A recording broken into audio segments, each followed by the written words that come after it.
And then stakeholder engagement, we've talked a lot about that, but I'm going to explain this a little bit differently. So there's a science and an art to stakeholder engagement. The science is we need to understand the cultures we're walking into. We need to understand how to talk to people. What is acceptable? What is an acceptable way to talk to them? If we're searching for a deal with a government, we need to know, do we need to court this relationship for 2 years before we can get to an ask?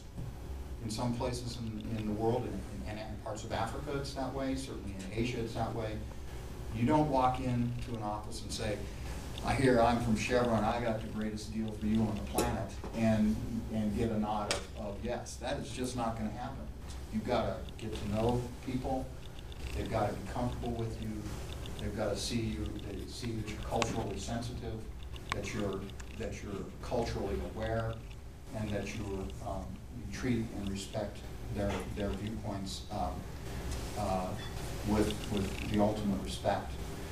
But understanding that takes homework, and it takes some real study. An example in some cultures, and where, say, women are the vulnerable population and we want to understand their viewpoints on certain issues, we might find that focus groups are the best way to talk to them, to get the information that we need. But it'll only work if there are no men in the room.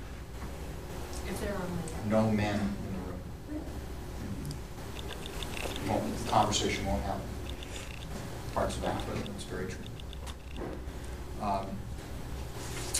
So, it's being sensitive to cultural differences in how we engage with people. We do town halls, we do focus groups, it's better one-on-one. What's the methodology, and then what are the accepted ways of engaging with somebody? In Thailand, it's always a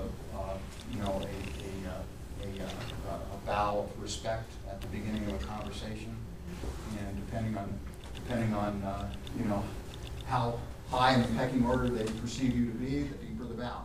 It's pretty interesting. But the art of this is getting the right people and the right skill sets.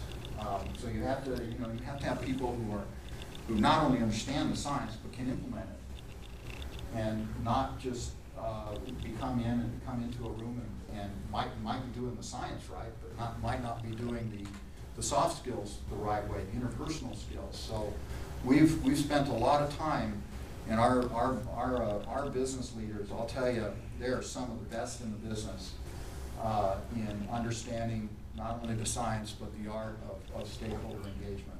Our managing directors and managers of our plants are part of the reason that they are where they are is because they have the necessary soft skills. Most of them are engineers, and they're quite successful and quite adept.